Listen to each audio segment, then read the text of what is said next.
Ce mercredi 4 juin, les locaux de la Fédération française du bâtiment ont accueilli une nouvelle édition du concours Les génies de la construction.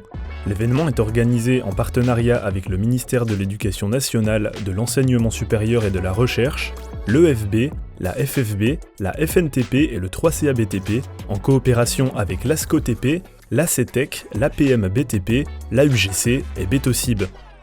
Ce sont des collégiens, lycéens et étudiants venus de France métropolitaine et Outre-mer, accompagnés de leurs enseignants, qui ont décidé de relever le défi. Imaginer des solutions innovantes autour de 5 grands thèmes: le logement, l'accessibilité, la mobilité, l'environnement et l'aménagement des territoires. Mon projet, c'est Aqua Emilia, un quartier flottant que nous avons réalisé pour pallier à la montée des eaux. On a réalisé un abri à vélo avec une toiture qui sera végétalisable. Alors notre projet, c'est de rénover l'ancien internat de notre collège qui a été désaffecté. Après un long travail de recherche et de conception dans leurs établissements respectifs, chaque équipe a été invitée à présenter une maquette, physique ou numérique, devant un jury de professionnels, enseignants et représentants institutionnels. Du coup, ça nous a appris comment être autonome un peu. Ça nous a appris à être un peu plus à l'aise à l'oral, puisqu'on est de nature un peu timide. C'était motivant aussi de pouvoir faire quelque chose et avoir un retour en fait sur le travail accompli.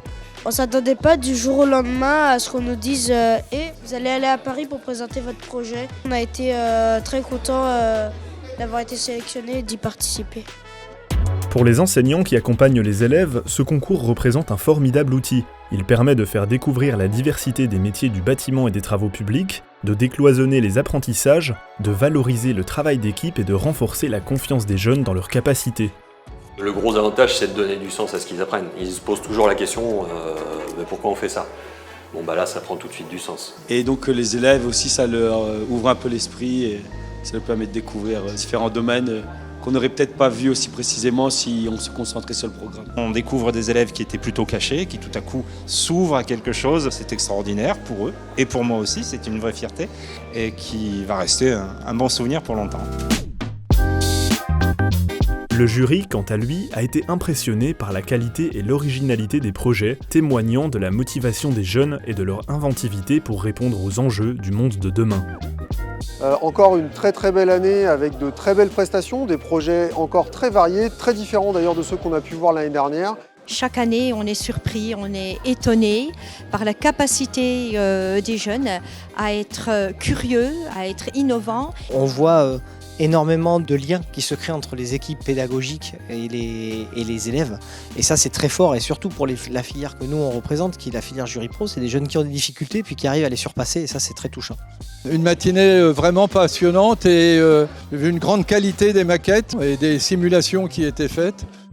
Ils ont chaque année des idées innovantes. On a quand même des jeunes passionnés par ce qu'ils font et ça, c'est quand même très agréable. Ils nous ont fait rêver, et ça c'est quelque chose de magique qu'il faut retenir. Ils font ça d'une manière naturelle et c'est excellent. Voilà, je pense qu'on a une très belle relève pour le futur. C'est dans une ambiance chaleureuse que les lauréats ont été récompensés pour leur créativité, la faisabilité technique et économique de leurs projets, la pertinence de leurs idées et enfin la qualité de leur présentation. Par ce type d'ailleurs de concours, on peut créer des vocations et des parcours sur le plus long terme dans les travaux publics et le bâtiment. Bravo à tous, ils ont déjà tous gagné. Ils ont déjà fait un grand pas vers nos métiers du bâtiment et ça, la Fédération française du bâtiment, nous en sommes très fiers. Bravo à tous les participants et rendez-vous l'année prochaine pour une nouvelle édition.